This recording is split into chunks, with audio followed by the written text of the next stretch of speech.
programa está sem som. A explicação técnica, tirando o sobrenatural.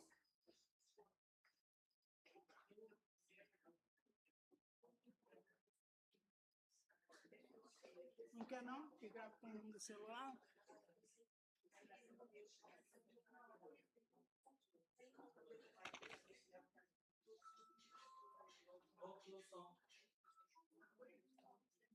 Vamos lá, então. Deixa eu ver se está passando aqui.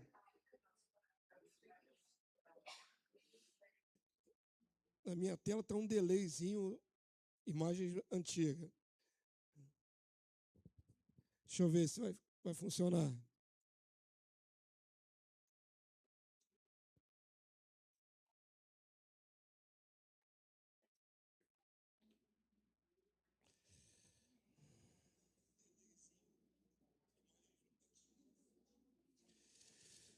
Tá transmitindo, está com som, só que está baixo o som, muito baixo.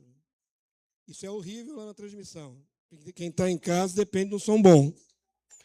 Mais do que a imagem, o importante é o som. Som.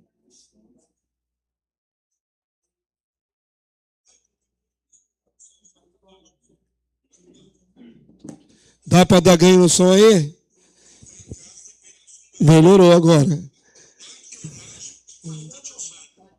Tem um delayzinho de alguns segundos, mas está melhor agora. Ai, Jesus, vamos lá, vamos recomeçar daí, né? Onde paramos.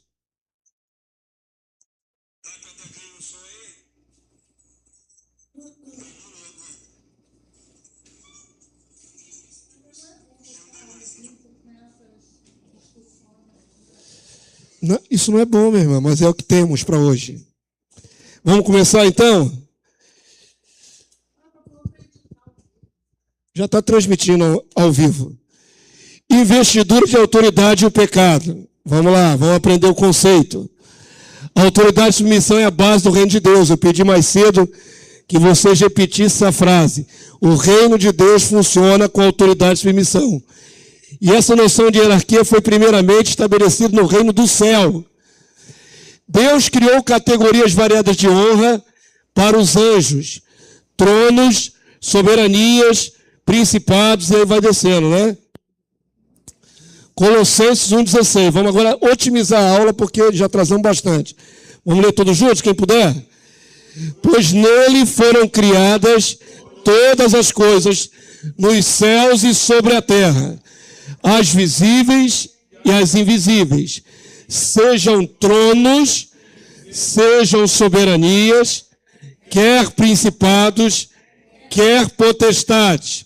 Tudo foi criado por meio dele, para ele. Então, ali o ele ali é o próprio Logos, o Filho de Deus, Jesus. Tudo foi criado já com essas categorias definidas. Tronos, soberanias, principados, poderes, potestade a poderes. Então, quando Deus resolveu estabelecer o reino no céu, ao criar os anjos, já criou em categorias diferentes. Um com mais honra, outro com menos honra, e assim sucessivamente.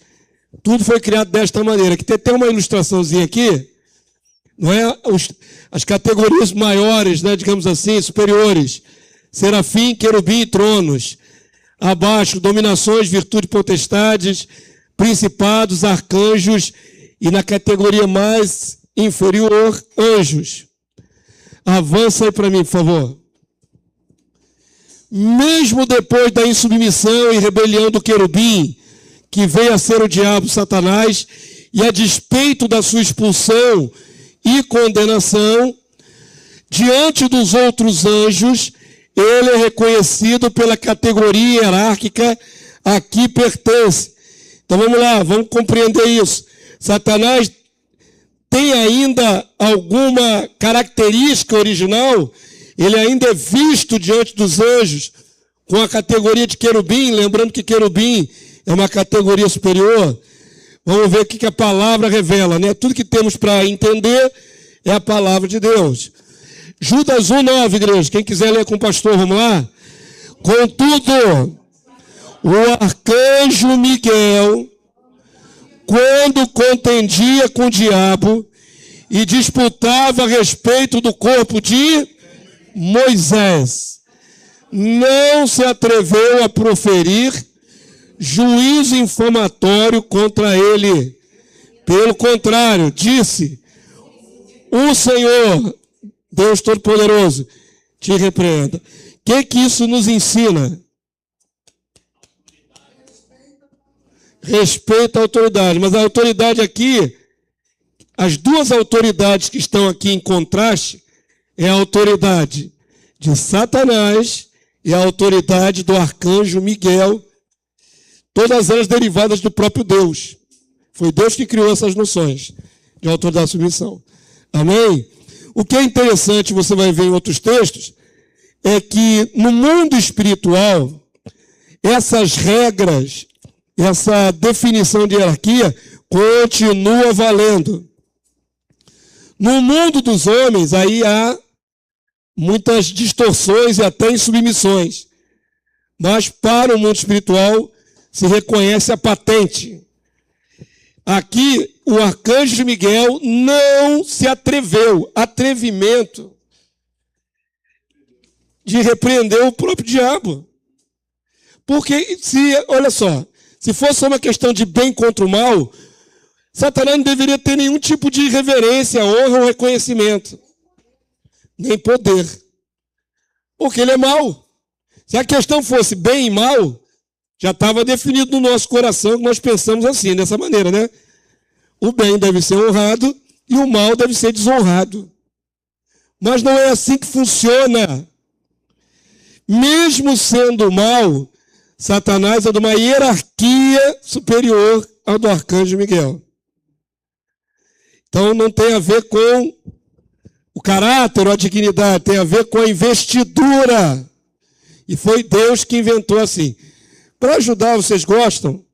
Aqueles filmetinhos de 2 minutos que eu coloco aqui, avança aí para mim. Encontrei agora de manhã e adaptei aí. É uma novelização, tá? Olha lá o diabo preto. Esse diabo aí é pretão.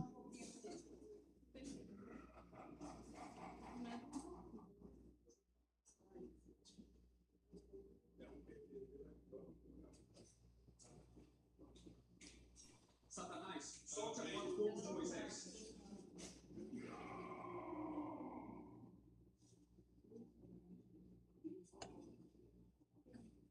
Você sabe que não tem escolha. O que pretendia fazer com o corpo de Moisés? Fazer Deus para os povos fracos do altar.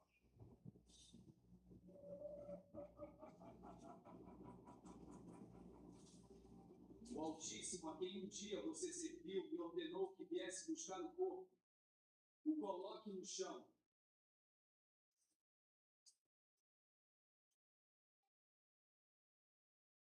Acha que será assim tão fácil, Miguel, servo do Altíssimo? Não o levará sem lutar. Eu não queria ter que lutar com aquele que um dia foi conhecido como portador da luz. Mas se é isso que deseja, venha, Satanás. Maldito, você insiste em lembrar meu passado. Finge respeito, mas na verdade quer me afrontar.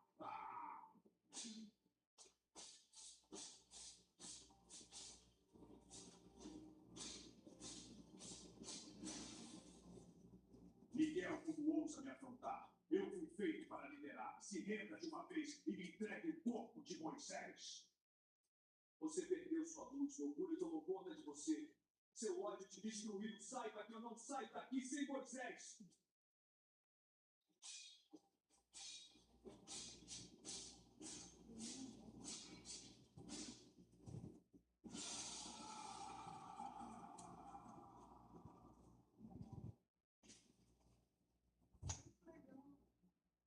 É só isso, Miguel? Cadê o seu poder, maldito? Que o Senhor te repreenda, Satanás! Esse finalzinho parece até o He-Man, né? Igualzinho. Mas deu para dar um gostinho, não deu? Então avança aí para mim. Eu acho que a única coisa fiel ali nessa ilustração aí, nesse desenho, é o final. Que aí ele evoca Deus para repreender Satanás. Ele mesmo não repreende Satanás. É isso que nós devemos guardar. Amém? Então vamos lá, vamos adiante. No nosso senso de justiça humano, não achamos que devemos honrar aquele que é mau, pois associamos honra à virtude. No entanto, nosso arbítrio é afetado pela deficiência do pecado. Todos somos pecadores, não somos perfeitos. E por isso não aceitamos a ideia de reconhecer a autoridade dos imperfeitos. A autoridade é impessoal e delegada por quem tem o poder de investir. Honra-se não necessariamente o caráter do indivíduo, mas sim a dignidade e poder representada nele.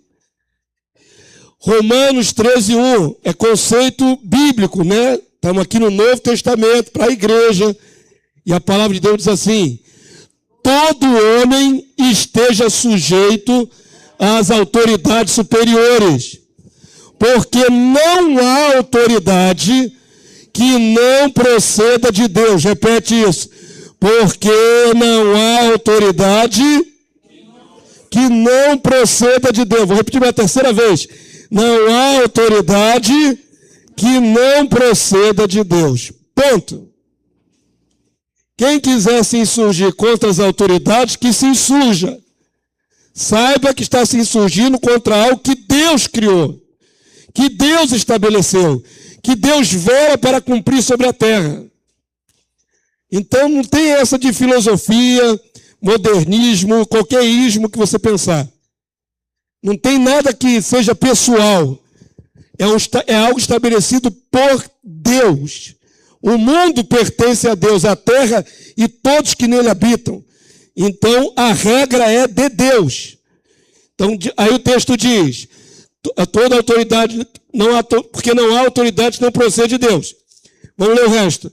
E as autoridades que existem foram por ele instituídas. De modo, verso 2, que aquele que se opõe à autoridade resiste à ordenação de Deus, à ordem de Deus. A ordem que Deus estabeleceu no seu mundo criado. Quem resiste à autoridade não resiste só à figura que está com a autoridade, mas resiste ao sistema que Deus criou. Está claro, irmãos? E os que resistem, aí vem a recompensa. Trarão sobre si mesmo condenação. Se fosse só uma questão filosófica, eu aceito a autoridade, eu não aceito a autoridade, eu aceito a autoridade dependendo da pessoa. Se fosse uma questão filosófica, não tinha recompensa na quebra desse princípio divino. Que ali fala de condenação. Verso 3, igreja. Porque os magistrados, a quem forem investidos de autoridade, não são para temor quando se faz o bem, e sim quando se faz o mal. Queres tu não temer a autoridade? Faz o bem e terás o louvor dela. Isso aí é o ideal, né? Verso 4. Visto que a autoridade é ministro de Deus para teu bem. Entretanto, se fizeres o mal, teme, porque não é sem motivo que ela traz a espada, pois é ministro de Deus, vingador, para castigar o que pratica o mal. Vamos pensar aqui, antes de avançar no versículo, num mundo sem autoridade de submissão, como seria? Um mundo sem lei, sem constituição, sem regras, sem nada. Como é que seria? Um caos. Seria um caos, irmão, seria um caos total. Qualquer um poderia ferir o próximo, matar, estuprar a criança e outras coisas mais. E não teria nenhum tipo de punição. Seria um caos, seria um desgoverno completo da humanidade, seria autodestruição. Mal ou bem, todos os povos na terra têm, não é, um parâmetro de justiça.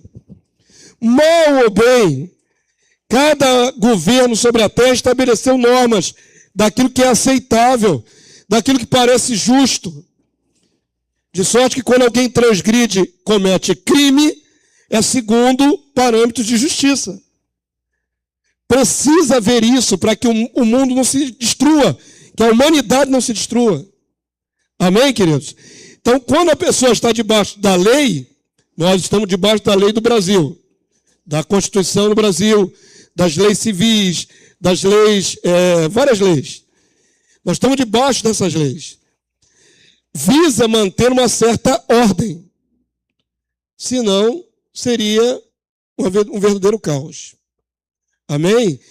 Quando nós transgredimos um princípio de lei na terra, nós somos sancionados por essa lei.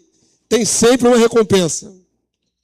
Não é? Isso é o que foi estabelecido pelos homens, mas é instrumento de Deus para manter mais ou menos uma estabilidade sobre a terra. Digo mais ou menos porque não é perfeito, né? Os homens transgridem. Verso 5, vamos estar em vermelho porque é importante. Vamos lá? É necessário que lhe estejais sujeitos, não somente por causa do temor da punição. Tem a lei e ela diz, se você fizer isso, você vai pagar assim. Mas não é só por causa da lei que é estabelecida pelos homens. Mas por quê? Mas também por dever de consciência. Por esse motivo também, pagais tributos, porque são ministros de Deus atendendo constantemente a este serviço. Agora, olha só. Pagai a todos os que lhe é devido. A quem tributo, tributo. A quem imposto, imposto. A quem respeito, respeito. A quem honra, honra. Então, está aí estabelecido os princípios de Deus para a governança no mundo. Se quebrarmos isso, quebramos os princípios de Deus. Já vi pessoas cristãs dizerem assim, não preciso pagar imposto, não preciso fazer nada porque o governo é ladrão. Você não faça isso, você resolva sonegar ou transgredir e você vai colher a consequência. É simples assim. Tem que pagar o tributo, tem que fazer tudo que está estabelecido para a sociedade, para que haja alguma ordem, alguma decência. Ah, pastor, mas eu não concordo com o sistema de governo. Você pode não concordar filosoficamente, mas você está debaixo dele. Você está sujeito a ele. Todas as regras estabelecidas fazem parte da nossa civilização. Não é? Então temos que obedecer. Ah, eu não gosto disso. Então tá, problema. Quem não gostar do conceito de Deus, luta com Deus. É simples assim.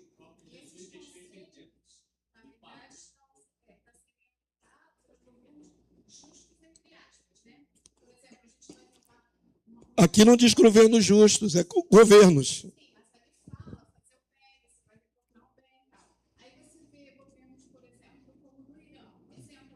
Sim.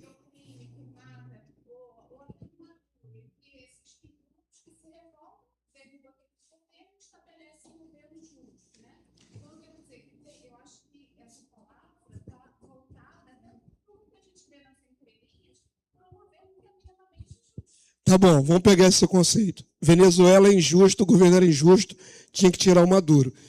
O povo pode fazer isso, mas há consequências? É sem consequência nenhuma? Teve que haver uma intervenção de um outro país, podia virar uma guerra, ia ter muito mais morte até. Mas vamos lá, eu gosto de pegar esses paradigmas para a gente equalizar na nossa mente. Quando Paulo escreveu isso, qual era o governo que estava sob Paulo? Romano. O governo romano era justo? O Império Romano era justo? E ainda assim Paulo manda os cristãos submeterem? Depende do governo ser justo para a submissão? É só tomar esse parâmetro. Se no tempo de Paulo ele estivesse num governo justo, beleza. Só se deve seguir esses exemplos quando o governo for justo. Não é assim que funciona. E eu ainda vou aprofundar mais isso, esse contraste daquilo que não parece justo, mas ainda assim temos que nos submeter. Eu vou avançar mais, para isso nós estamos estudando, estamos no começo. Não vou dar muitas oportunidades, porque nós estamos atrasados mais de 20 minutos. Avança aí para mim. 2 Pedro 2,10. Mesmo governo, Pedro está debaixo do mesmo governo na terra. Governo do Império Romano. Vamos ler? Especialmente aqueles que, seguindo a carne, andam em imundas e paixões e menosprezam qualquer governo. Então, Pedro vai falar daquelas pessoas que são já por natureza insubmissas, anárquicas, que não estão nem aí para princípio de autoridade e submissão. Querem viver à margem disso. Então, desprezam qualquer governo. Característica dessas pessoas, vamos lá? Atrevidos, arrogantes, não temem difamar autoridades superiores. Lembra que o anjo não atreveu-se a difamar Satanás? Mas homem se atreve a difamar autoridades superiores. Qual é o princípio? Tem diferença? Eu posso chamar o Lula toda hora de ladrão na rede social? Ainda que seja. Ainda que seja. Está sendo transmitido. Estou fazendo uma hipótese aqui, tá? Eu já falei tanta coisa aqui que colocou minha cabeça em risco. Já preguei contra o Islã aqui publicamente. Se fosse por correr risco, maior do que esse, eu acho que não tem hoje. Já falei contra a homofobia, já falei contra a idolatria. Eu falo a verdade de Deus, com prejuízo pessoal. Se um dia minha voz for ouvida ou pesquisada, vai aparecer tudo isso que eu falo. Vamos lá. Atrevidos e arrogantes não temem difamar autoridades superiores. Aí, o apóstolo vai comparar com o quê? Com o reino do céu, com os anjos. Está vendo a diferença entre homens e anjos? Verso 11, vamos lá, lê aqui, ó. Ao passo que anjos, embora maiores em força e poder, juízo infamante na presença do Senhor. O que os anjos estão temendo? A Deus. Não é o oponente, mas ao próprio Deus. Verso 12, vamos lá. Esses, todavia, os insubmissos, como brutos e irracionais. Aqui na palavra bruto no original é besta, é animal. Como um animal irracional, naturalmente feito para presa e destruição, eles vão se destruir. Falando mal daquilo em que são ignorantes, na sua destruição também hão de ser destruídos. Principalmente se começarem rebeliões, podem ser destruídos. Então, entendeu? Todas as vezes que vai se comparar esse quesito de autoridade e submissão, os apóstolos comparam com o céu.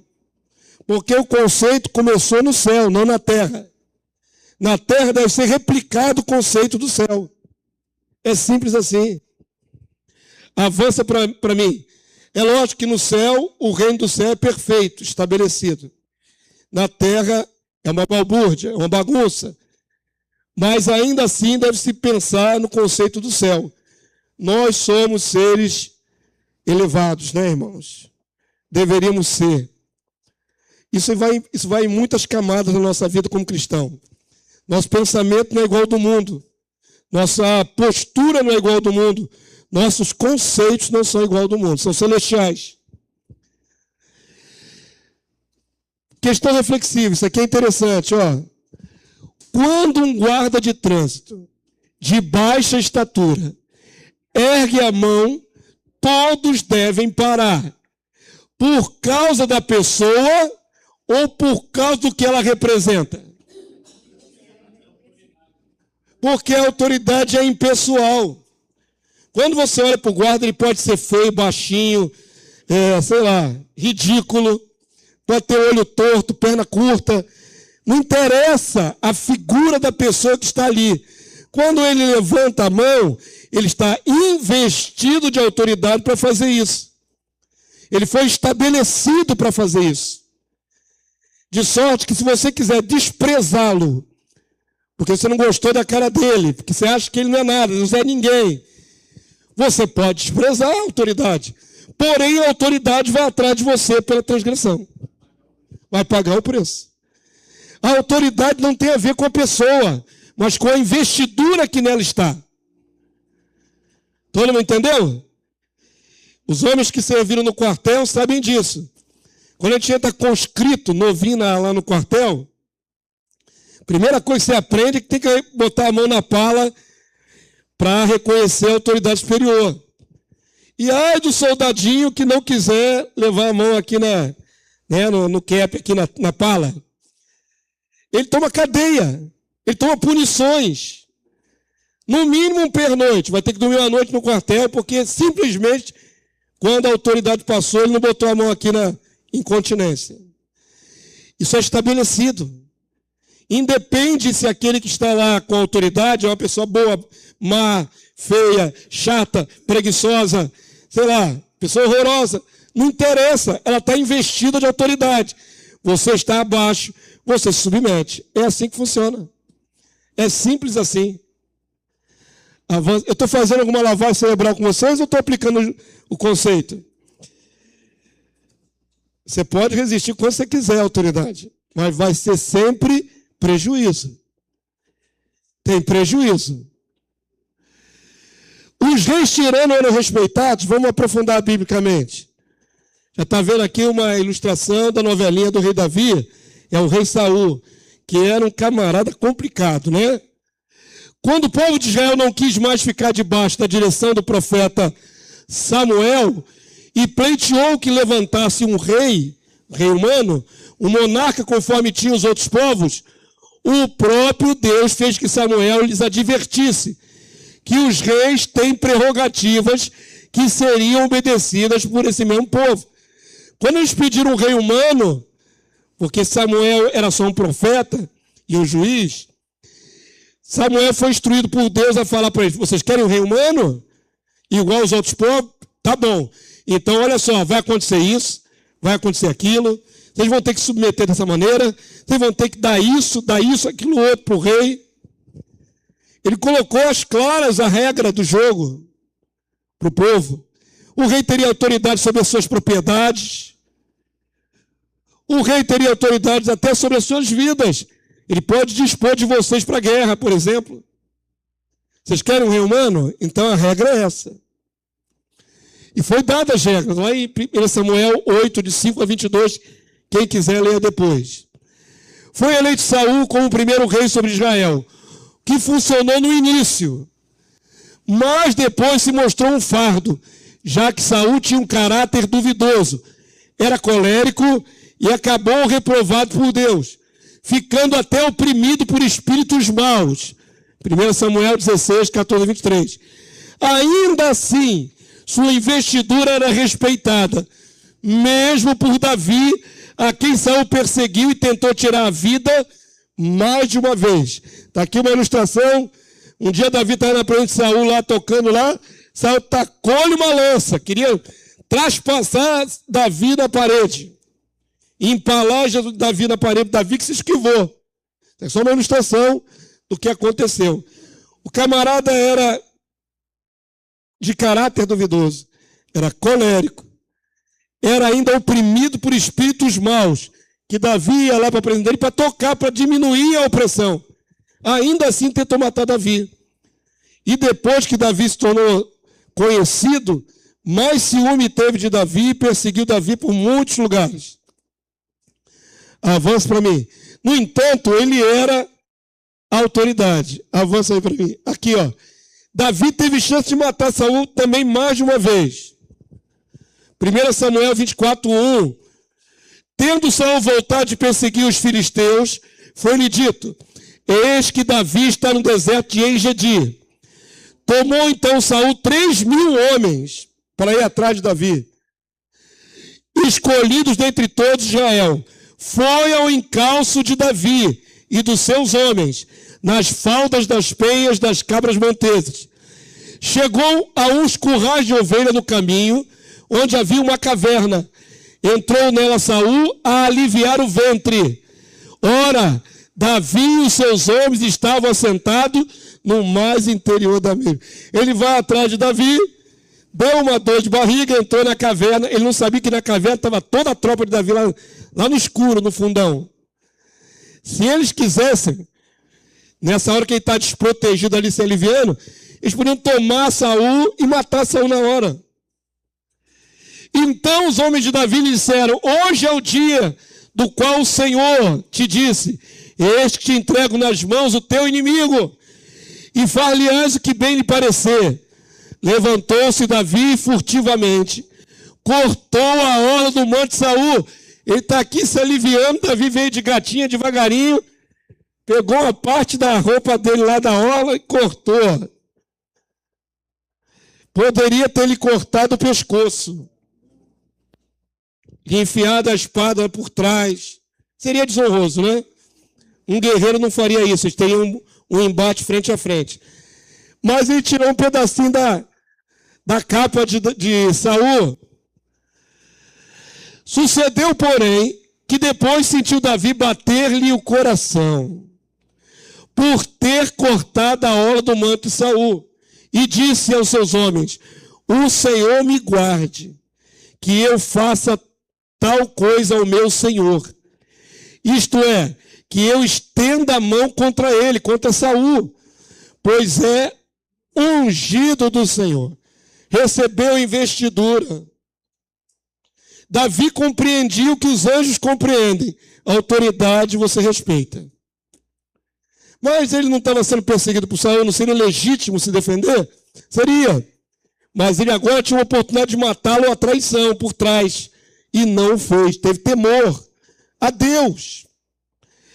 1 Samuel 26, verso 9. Davi, porém, repreendeu Abissai: não mates, pois quem haverá que estenda a mão contra o ungido do Senhor e fique inocente? Então Davi tinha uma visão bem clara de que, independente de Saul ser um homem mau, ele era investido de autoridade por Deus.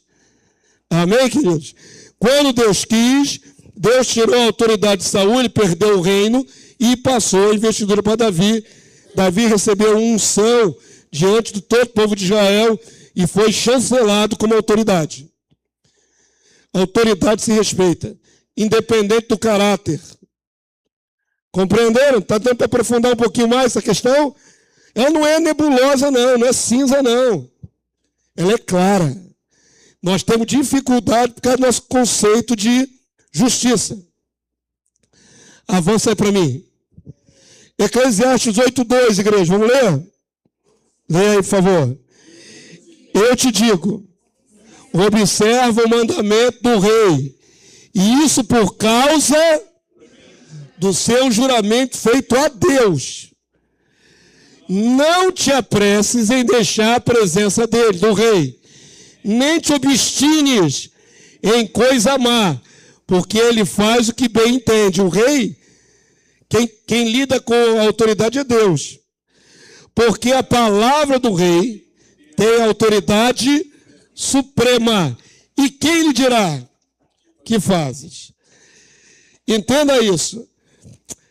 A monarquia existe desde os primórdios da humanidade. A humanidade tem mais ou menos 6.000 anos.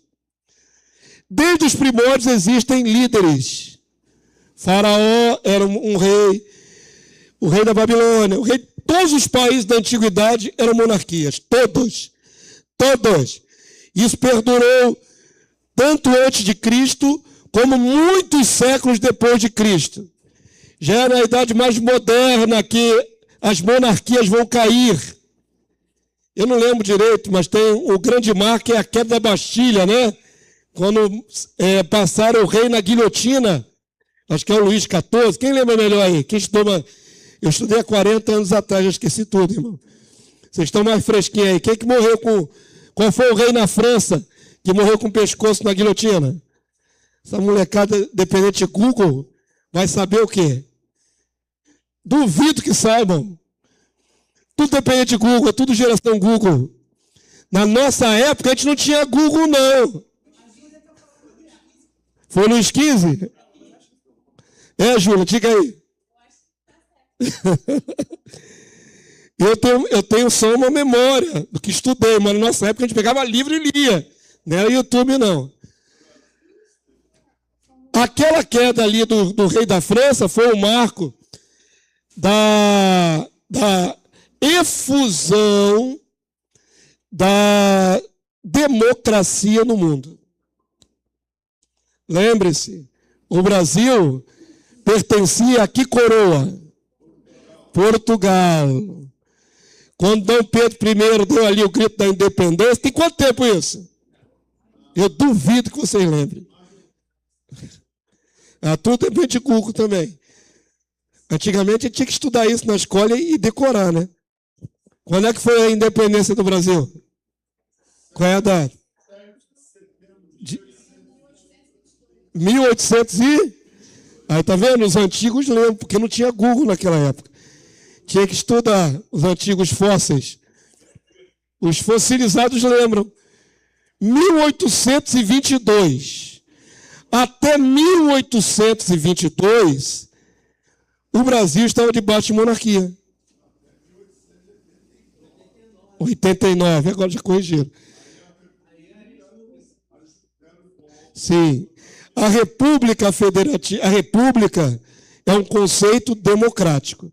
É a democracia entrando no Brasil, certo? Já é quase século XX. Quase século XX. Então, dos 6.000 anos de história do homem na Terra, só há pouco mais de 200 anos que os países se rebelaram contra as monarquias e estabeleceram sistemas democráticos. Até então, todos os países eram monarquias, onde o rei tinha poder absoluto.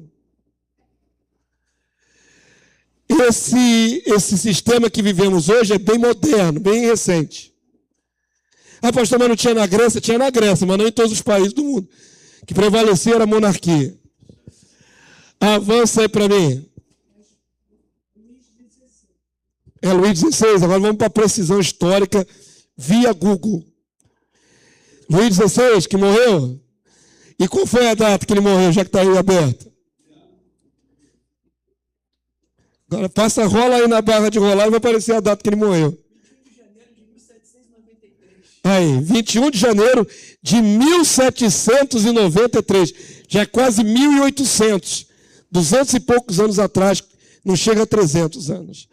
Até então, a França era uma monarquia, assim como a Inglaterra, como todos os outros povos. Monarquia. Durou durante milhares de anos. Democracia tem algumas centenas de anos somente, poucas centenas. Monarquia durou milhares de anos. Na história de Israel, tanto no Reino do Norte, como no Reino do Sul, Judá, houveram reis maus, ímpios, idólatras, assassinos, e ainda assim mantiveram sua soberania sobre o povo. No Novo Testamento, o mesmo princípio de honrar a autoridade dos monarcas, independente de quem são, permanece. 1 Pedro 2,13, igreja, vamos ler todos juntos, bem grandão? Sujeitai-vos a toda instituição humana, por causa do Senhor, quer seja o rei, como soberano, quer as autoridades, como enviados por ele, tanto para castigo dos malfeitores, como para o louvor dos que praticam o bem. Porque, olha, vamos ler isso aqui. Isso aqui é o apóstolo Pedro. Você segue o conselho do apóstolo Pedro? Você reconhece a carta como uma carta canônica da igreja? Você reconhece a carta como inspirada por Deus? Sim ou não? Sim. É só uma sugestão isso aqui? Ou é inspirado pelo Espírito Santo de Deus, Pedro? Ele está dizendo que é por causa do Senhor. Por causa do Senhor. E ele vivia debaixo da tirania de Roma. Ele não está vivendo um momento maravilhoso na história, não. Ele está vivendo um momento de opressão. Opressão, como judeu que era. No entanto, ele diz, olha só, porque assim é a vontade de Deus. Está claro? Que pela prática do bem, façais emudecer a ignorância dos insensatos. Tratai todos com honra. Amai os irmãos. Temei a Deus. Honrai o rei. Isso durou milhares de anos na história do cristianismo. Milhares. Amém? Está claro, irmãos? Avança aí para mim. Acho que os textos são tão objetivos, tão claros, não tem dúvida.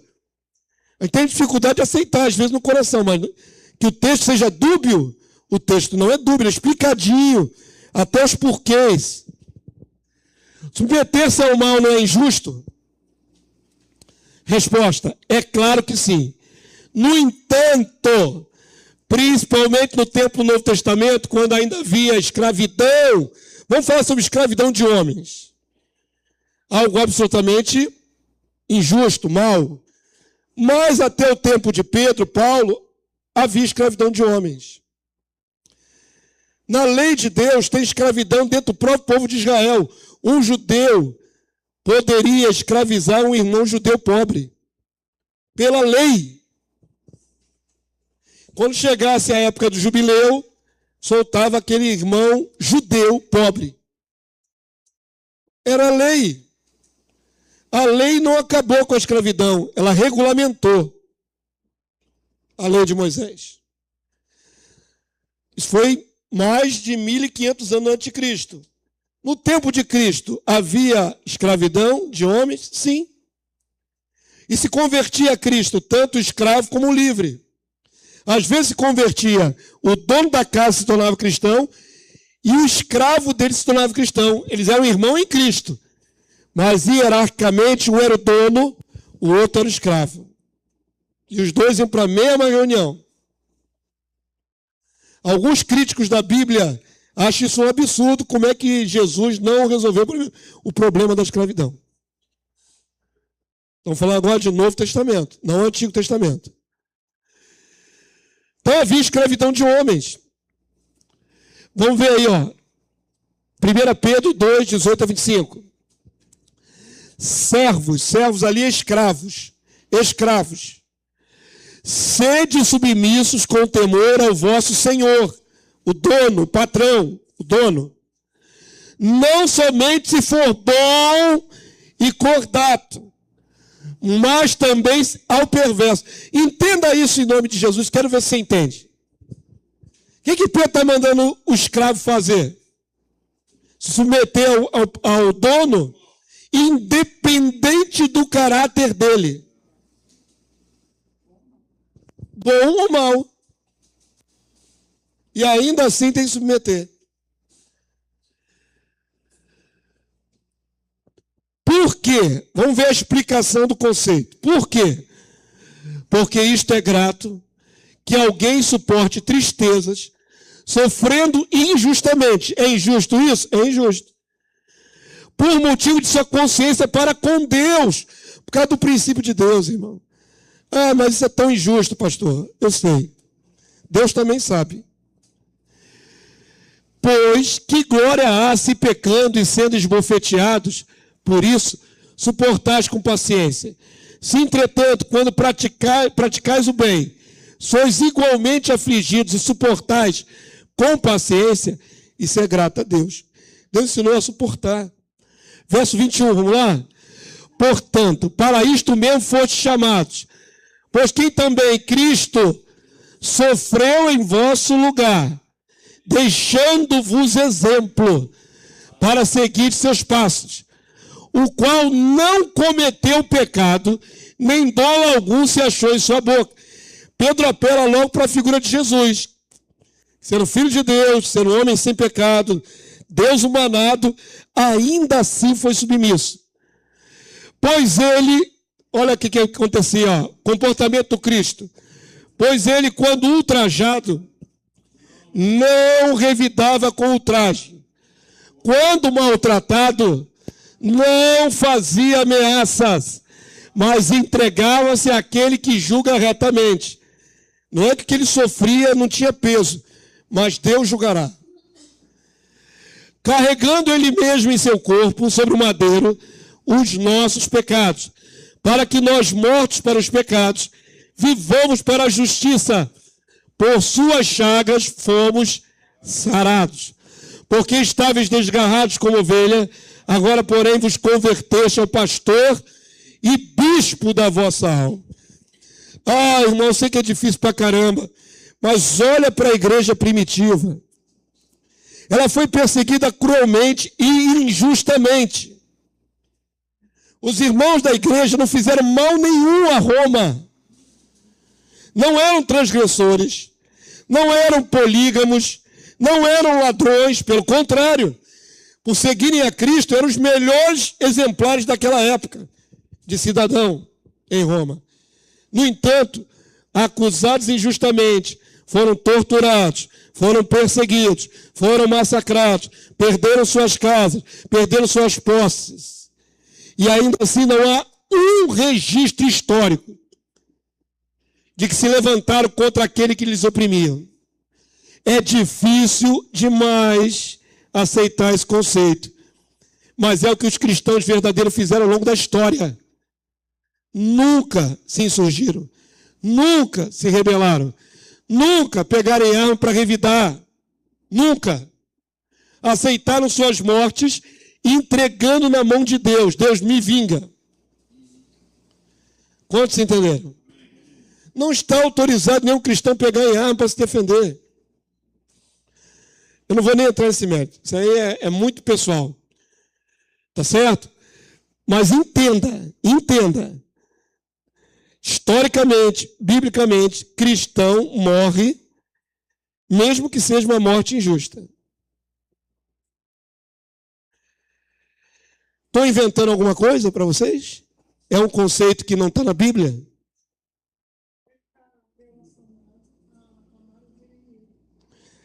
É mais do que amar os inimigos, vai suportar a espada no pescoço. Não é? Esse amor, às vezes, é muito mal interpretado. Amar não é sentimento afetivo só, não, irmão, é obediência também. Amar a Cristo é obedecer aos mandamentos. A gente confunde muito amor com sentimento. Não é assim. Domingo passado, o irmão Antes pregou aqui muito propriamente que amar o irmão é mandamento, é ordem. Tem nada a ver com sentimento. Não tem nada a ver com afinidade, tem a ver com ordem, obediência. É algo muito mais cerebral do que emocional. É uma decisão. Avança aí para mim. Tanto o Senhor Jesus como todos os apóstolos estavam debaixo da tirania dos imperadores romanos, mas nenhuma insurreição civil foi sugerida, salvo se tivesse que negar a fé. Quando é que nós temos o direito de desobedecer uma ordem? Quando somos acuados a negarmos a Cristo, a não professarmos Jesus. Se você dissesse, a lei disser assim, não pode falar de Jesus, o que eu vou fazer? Vou falar de Jesus. Desobediência civil. Se estabelecerem leis, não pode pregar sobre Jesus. O que eu vou fazer? Vou pregar sobre Jesus. Nesse caso, pode. Porque eu não posso negar a minha fé. Não é minha filosofia, não é meus conceitos, é minha fé. Se a minha fé em Jesus for confrontada e me impedirem de professar Cristo, aí eu vou me insurgir contra a lei civil. Amém? Todo mundo entendeu? Salvo se tiver que negar a fé. Marcos 12, verso 14. Chegando, disseram-lhe, mestre, sabemos que és verdadeiro e não te importas com quem quer que seja, porque não olhas a aparência dos homens, antes, segundo a verdade, ensinas o caminho de Deus. É lícito pagar tributo a César ou não? Tentaram pegar Jesus nessa tecnicalidade, né? Pagar tributo. Pegadinha. Jesus é extraordinário. E vai responder na cara, olha só. Devemos ou não pagar? Se Jesus diz, eu quero que os meus seguidores não paguem tributo. É uma rebelião civil. Certo? Se Jesus diz, tem que pagar tributo, ficaria mal. Se Jesus diz, não tem que pagar tributo, ficaria mal. Sempre vai ter alguém que não vai gostar da resposta. O que Jesus disse? Mas percebendo-lhes a hipocrisia, respondeu, por que me experimentais? Trazei-me um denário, uma moeda, para que eu o veja. E eles o trouxeram. Perguntou-lhe, de quem é esta efígie? A carinha que estava lá em alto relevo na moeda era a carinha do imperador. De quem é essa efígie e inscrição? Responderam-lhe, de César. Disse-lhe então Jesus, dai a César o que é de César, e a Deus o que é de Deus.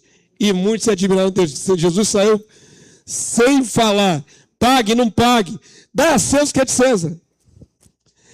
Pedro vai dizer, a quem tributo? Tributo. Tem que pagar. Tem jeito. Agora, havia naquela ocasião dinheiro do César e havia dinheiro do templo, que era diferente um pouco. Jesus está mais ou menos dizendo, paga o que tem que pagar. É tributo mundano que você tem que pagar? Paga. O que você deve a Deus? As suas ofertas? Oferte. Dá a cada um que lhe é devido. Avança aí para mim. Para a gente finalizar. E o meu direito democrático de cidadão. Você tem direito democrático como cidadão brasileiro? Tem. Você não vota? Não vai votar agora em outubro desse ano? Não vai votar porque não quer, mas sua obrigação é ir lá. Se deu bem então. Eu não tenho 70, senão eu teria isento também. Mas não é isso que reivindicam os cristãos modernos? E o meu direito de cidadão? Volto a afirmar. Vamos deixar claro. A democracia é um sistema humano. Nós temos que responder às instituições humanas, certo? O reino de Deus é uma monarquia, fazendo um contraste. Sendo assim, os valores que se aplicam aos cristãos continuam valendo. 1 Timóteo 2, 1 e 3, verso 8. Vamos lá? Leia comigo. Ante tudo, pois, exorto que se use a prática de súplicas, orações, intercessões, ações de graça em favor de todos os homens. Em favor de quem? Dos reis. Quem era o rei nessa época aqui? O César. César é um título, né? Houveram muitos Césares. Tinham vários. Calígula foi uma praga e foi César. E outros tantos, Domiciano e tantos outros. Nero, outra praga e foi César. Mas era instruído aos cristãos, orem por eles. Imagina um cristão orar por Nero.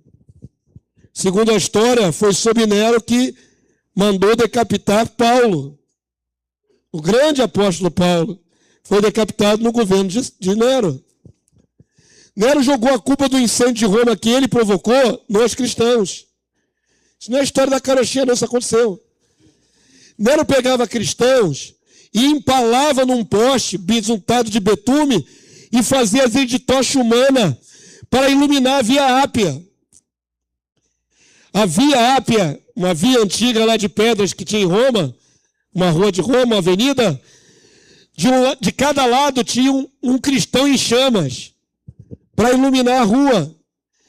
Imagina as atrocidades que Nero cometeu.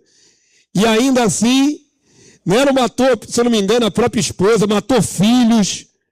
Veja que pessoa era Nero. E ainda assim, o apóstolo diz, orem pelos reis. Orem pelos reis. Você tem dificuldade de orar pelo presidente do Brasil? Eu também tenho. Mas ele está investido de autoridade. Se ele entrasse aqui, nós temos que respeitar. Não quem ele é, mas o que ele é. Não a pessoa dele, que para mim é detestável, mas a investidura que está sobre ele. Amém? Todo mundo entendeu a diferença? Eu já falei aqui, vou repetir. Nós podemos ser politizados. nós não podemos ser militantes. Qual é a diferença? Eu sou ignorante da política? Não. Agora, antes de vir para cá, estava passando lá um realzinho lá, e vi o Lula dizer o seguinte, o presidente Lula, com essas palavras: pobre não nasceu para estudar, pobre nasceu para trabalhar. Quem tem que estudar são os filhos dos ricos. É um discurso. Pobre tem que ir para o canavial. Ele falou isso publicamente. Eu posso odiar o que ele falou, detestar essa colocação dele. Ainda assim, ele é o presidente da República. Até que saia de lá, ele é o presidente. Se não tiver um segundo mandato, que seria para nós maldição estendida. Não é? Mas está sendo transmitido aqui. Se o Brasil merece que seja um tirano que esteja no governo, você acha que alguma coisa... Você acha que vocês não oraram, nós não oramos na última eleição para que ele não entrasse? Vocês não oraram para que ele não entrasse? Nós não queríamos o outro, que pelo menos tinha alguns princípios cristãos? Deus fez a nossa vontade? Foi a nossa vontade que Deus fez? Então preste atenção, queridos. Quero que vocês guardem esse conceito. Respeite as autoridades por causa de Deus. Amém? A autoridade é impessoal. Você pode não gostar de quem está investido de autoridade, mas a autoridade é impessoal. Você olha para a autoridade, não para a pessoa. E ainda assim temos que orar por eles. Para que Deus, de alguma forma, mova aquele coração humano, mau, dúbio, asqueroso às vezes, para provar alguma lei que vai beneficiar nossas próprias vidas. Se nós orarmos, quem sabe, alguma coisa boa saia daquele coração humano deturpado. Aprove alguma coisa que vai beneficiar a sociedade. Amém, queridos? E é piedoso diante de Deus orar pelos que vos perseguem. Jesus mandou, né? Não é você se tornar militante. Só para completar o raciocínio, eu falei que eu sou politizado, mas sou não militante, sou apolítico. Qual é a minha postura? Eu tenho consciência da política humana, do que está acontecendo no meu país, acompanho, às vezes fico também indignado, mas eu não pego a minha rede social e não posto mensagens contra, não posto piada, não posto caricatura. Eu sou politizado, porém não militante. Eu não ergo bandeiras para defender A ou B. Entenderam a diferença? Não é alienação que eu estou falando aqui com vocês, estou falando de uma postura. Porque senão você fica radicalizando na direita também. E você pensa que na direita não tem corrupto? Toda alma humana é corrupta, é corrompida. O sistema é corrupto, é humano. Então, eu sou de direita, radical de direita. Você está sendo militante. Eu sou cristão. Os princípios que eu defendo são cristãos. Se o governo de direita tiver princípios cristãos, glória a Deus. Mas hoje temos um governo de esquerda com princípios contrários aos cristãos. Ainda assim, temos que orar pelas autoridades. E fazemos de vez em quando aqui, né? E o próprio pastor Manuel é muito sábio e pertinente, fica ali insistindo que nós temos que orar por eles, que é coisa que a gente não faz usualmente. Diga, André, o que você ia falar?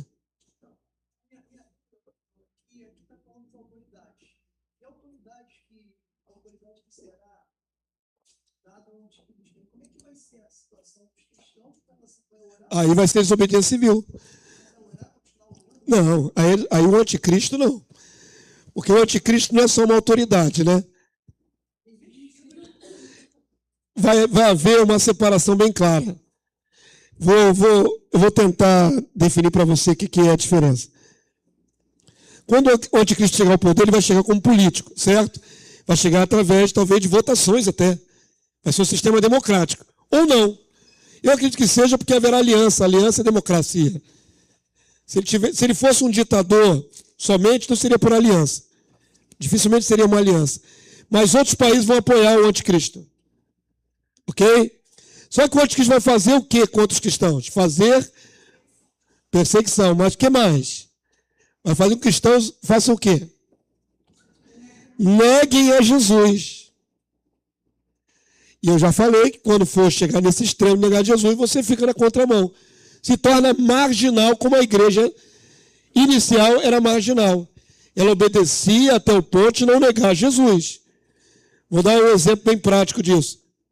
Muitos irmãos nossos, no começo do cristianismo, foram obrigados por lei a comparecer em tribunais, em arenas, e jogar incenso diante das autoridades romanas, em homenagem ao imperador e em homenagem aos deuses do Olimpo, Zeus, e por aí vai.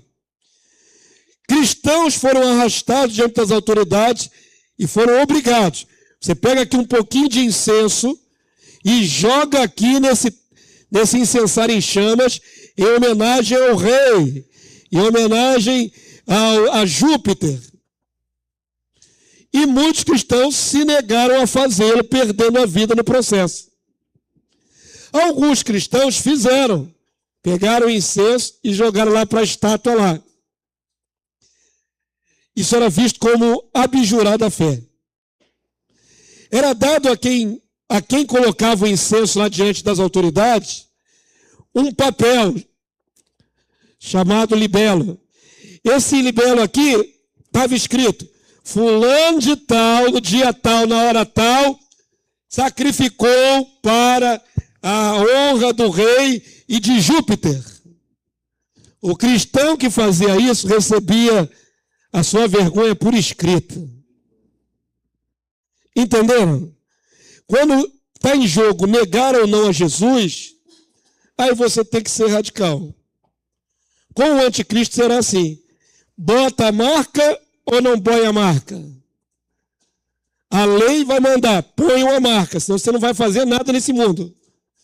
O que você faz? Põe a marca.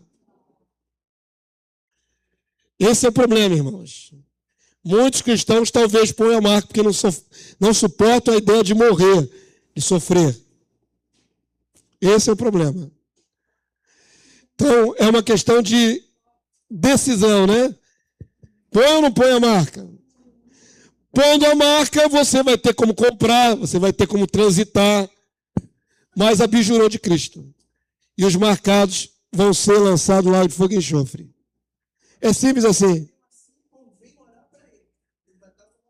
Não, ele é o anticristo. Nós estamos contra ele, não estamos a favor dele. Está falando de homens normais, naturais. O anticristo, ele vem com um papel, um investidor diferente. Ele não é só um rei comum. Ele é a personificação de toda a maldade. A igreja primitiva chamava de recapitulação do mal. É o homem da iniquidade. Não é qualquer um. É a antítese do Cristo. Não é apenas um monarca comum. Usados. Esse não será usado, ele será a personificação. O próprio mal encarnado. Ele não é só usado, ele é a personificação. Então, haverá um ponto de decisão, de ruptura. Ou aceita o governo dele, ou vai ser morto, vai ser perseguido. Então, vamos ter que tomar uma posição. Olha só, vamos terminar. Em favor dos reis e de todos que se acham investidos de autoridade, para que vamos vir tranquila. A expectativa é que esses governantes façam boas legislações e o povo se beneficie. E mansa, com toda a piedade e respeito. Isto é bom e aceitável diante de Deus, nosso Salvador. Aí ele vai fazer a exortação final. Quero, portanto, que os varões orem em todo lugar, levantando mãos santas, sem ira e sem animosidade. Qual é a arma do cristão? Oração. Cristão pode pegar em bandeiras humanas e ir para as praças pleiteando as coisas, irmão? E cantando aquela musiquinha, caminhando e cantando e seguindo a canção. Vem, vamos embora. Que esperar não é saber.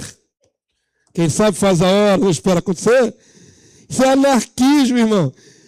Ó, já falei para o professor Grilo, ele gosta muito de ir nas reivindicações da classe dele lá de professores, lá no centro da cidade.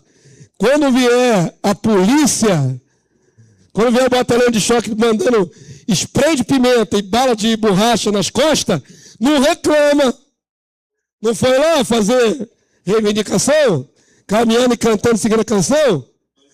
Volta com os olhos inflamados de spray de pimenta e com alguns tiros nas costas de bala de borracha. Essa parte você não fica? Volta ferido. Porque resolveu se insurgir. Está aqui, ó, o pessoal aqui. Ó. Cuidado, hein? Você não é militante. Ignorante nós não somos. Nenhum de nós aqui é ignorante. Mas tem que tomar cuidado com o que você se envolve.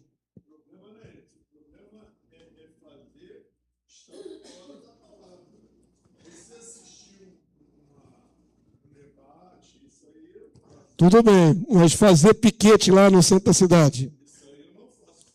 Ah, não faz mais. Agora ele entregou a verdade. Ele não faz mais. Vamos ficar de pé, acabamos a aula de hoje. Já chega por hoje, né? O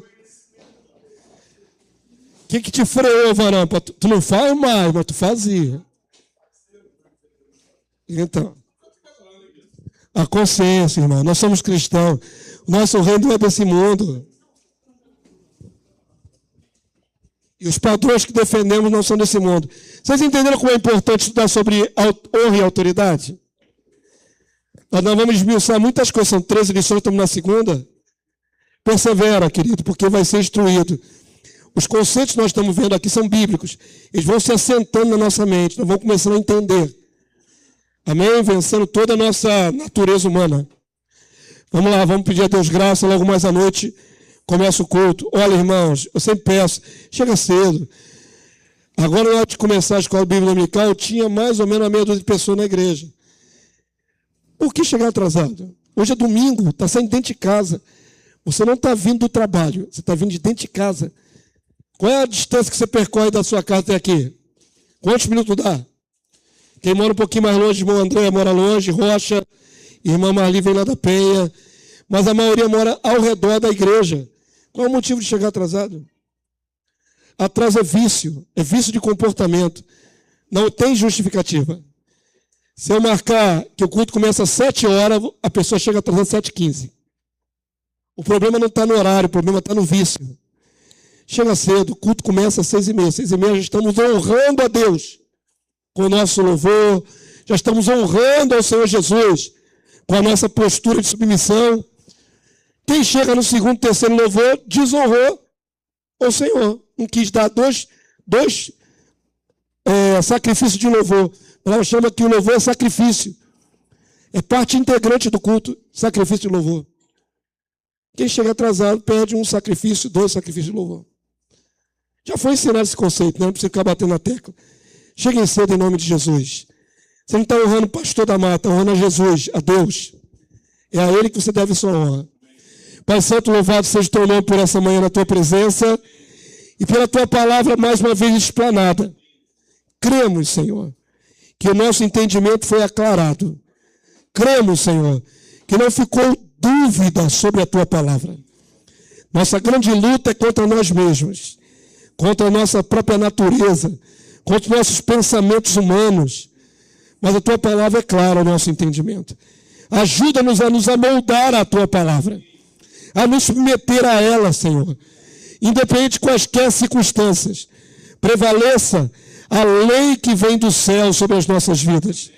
Pois somos cidadãos dos céus, além de cidadãos terrenos. Que a lei que vem do céu possa nortear nosso comportamento, atitude e ações. Em nome de Jesus. Nos ajuda, Senhor. Nós somos uma dualidade andando na terra. Temos natureza humana e temos natureza divina sendo formada. Ajuda para que a natureza divina prevaleça sobre a humana e sejamos aperfeiçoados em Cristo Jesus. Seja assim conforme a tua vontade, em nome de Jesus. Leva-nos em paz, possamos retornar logo mais à noite para te adorar em espírito e em verdade. Seja assim em nome do Senhor Jesus, o nosso grande bispo da nossa alma. Amém e amém. Ao nosso Deus a honra e a Jesus a honra.